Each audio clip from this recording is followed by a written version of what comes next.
Ibu, Bapak, Saudara yang dikasihi Tuhan Yesus Kristus, salam sejahtera dan selamat malam. Bersyukur kepada Tuhan, malam ini kita boleh kembali berjumpa di dalam program Sapaan Malam Sebaot edisi 10 Juli 2020. Pada malam ini kita akan merenungkan firman Tuhan, dan sebelumnya mari kita berdoa. Terima kasih Bapa Surgawi, Engkau memberkati kami dengan hari yang Engkau sertai, dan kami dapat lalui hingga saat ini. Dan kami akan gunakan waktu sebentar ini untuk berada di sekitar firman-Mu. Berkati kami, urapi kami dengan Roh Kudus, berikan kami pengertian terlebih kerinduan di dalam melakukan kehendak Tuhan. Bersabdalah Allah, dalam Yesus kami berdoa. Amin. Bagian Alkitab yang akan kita baca dan renungkan adalah dari kitab Pengkhotbah, pasal yang ke-7, ayat yang ke-6. Firman Tuhan mengatakan demikian. Karena seperti bunyi duri terbakar di bawah kuali, demikian tertawa orang bodoh, ini pun sia-sia. Demikianlah pembacaan Alkitab. Ibu bapa, saudara yang dikasihi oleh Tuhan Yesus Kristus, apa yang membedakan katak atau kodok dengan ayam jago? Yang membedakan adalah saat mereka bersuara.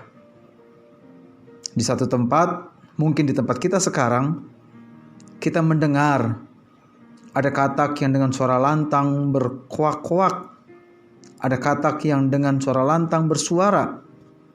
Namun, sekuat apapun suara katak itu, sama sekali tidak ada perubahan. Tidak ada yang membuat sesuatu berubah lewat suara yang ia timbulkan. Akan tetapi, apa yang terjadi dengan ayam jantan? Ayam jantan ketika ia bersuara, ketika ia berkokok, ia memberikan makna. Karena ia bersuara tepat pada waktunya, dan ia bersuara memberikan manfaat, yaitu memberi petunjuk kepada kita manusia tentang waktu, bahwa sudah hampir pagi. Ibu bapa, saudara yang dikasihi Tuhan Yesus Kristus, pembacaan kita hari ini menegaskan bahwa orang-orang yang baik, yang memiliki pengertian hikmat, ia adalah orang-orang yang tahu kapan bersuara, kapan harus bertindak, kapan ia harus menunjukkan sikap. Dan penulis dalam hal ini mengatakan bahwa apa yang terdengar ketika api membakar duri di bawah kuali, suaranya memang seperti dia menggertak. Namun ternyata yang didapat adalah kesia-siaan. Oleh karena itu, ibu bapak saudara, malam ini kita kembali mau diingatkan, kita ini ada dalam golongan katak atau ada dalam golongan ayam jantan. Kita ini orang yang berhikmat dalam berkata-kata atau bersuara, atau orang yang kurang berhikmat di dalamnya. Penulis memberikan kita pilihan tersebut.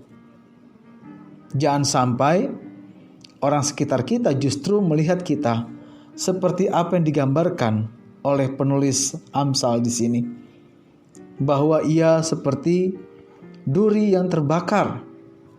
Rame memang suaranya, tetapi sama sekali tidak ada faedahnya. Kita diajak malam ini untuk melihat, untuk mengerti bahwa dalam hidup ini bukan sekadar apa yang kita perjuangkan harus kita capai, bukan hanya apa yang kita mau raih yang harus kita usahakan, tetapi di dalamnya kita perlu, bahkan harus memiliki hikmat yang datang dari Tuhan itu untuk membuat kita menjadi orang-orang yang berkenan di hadapan Tuhan, apalagi dalam hal berbicara. Jadi yang pertama kita mau pahami, tentukan waktu kita. Kapan kita mau berbicara? Dan pastikan apa yang kita percakapkan itu adalah hal yang bermanfaat, hal yang berguna, hal yang bukan isinya membuat orang menjadi tidak nyaman atau damai sejahtera.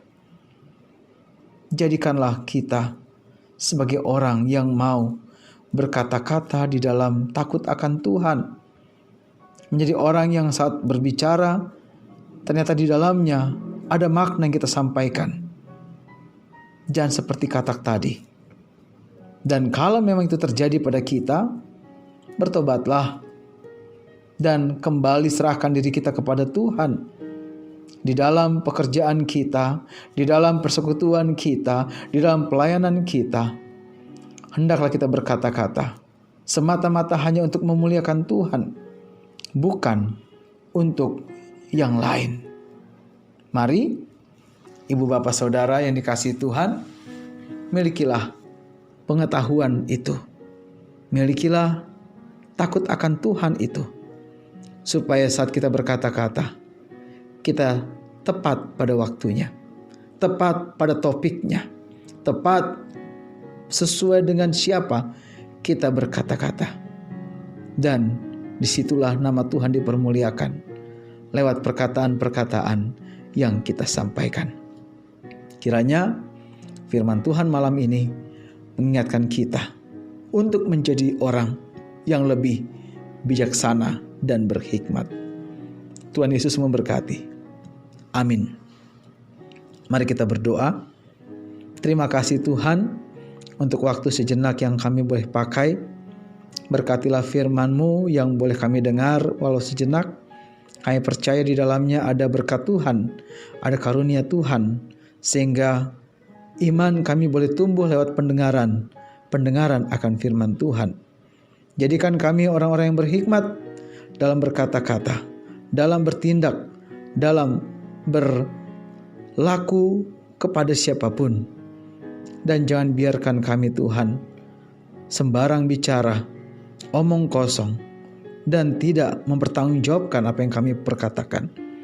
Sehingga di situ kami dapat dinilai oleh Tuhan, bahkan dinilai oleh sesama, bahwa kami adalah orang-orang yang betul hidup di dalam Tuhan. Kami menyerahkan mereka yang sakit. Tuhan tolong sembuhkan mereka, berkati mereka. Yang berduka Tuhan mau hiburkan, yang bimbang akan iman mereka, Tuhan juga mau tolong mereka. Kami juga berdoa untuk mereka yang saat ini sedang bergumul akan banyak hal. Tuhan juga tolong pergumulan mereka. Kami berdoa untuk malam ini saat kami akan istirahat, berkati kami dengan kasih-Mu. Selimuti kami Tuhan dengan damai sejahtera-Mu, supaya esok hari dalam iman kami dibangunkan untuk aktivitas kami yang selanjutnya. Inilah doa kami Tuhan. Kami mohon ampun atas dosa kami dan salah kami. Berkati mereka yang mengasihi kami, juga berkati mereka yang membenci kami. Semua doa ini kami bawa dalam Yesus, Tuhan kami yang hidup. Semua doa ini kami bawa dalam Yesus, Tuhan kami yang hidup. Amin. Demikianlah perjumpaan kita. Kiranya firman Tuhan yang kita telah dengar sejenak tadi boleh menjadi inspirasi untuk kita lebih baik dalam menjalani kehidupan selanjutnya. Mari tetap menjaga kesehatan, patuhi protokol kesehatan, dan berpengharapan kepada Tuhan. Tuhan Yesus memberkati. Shalom.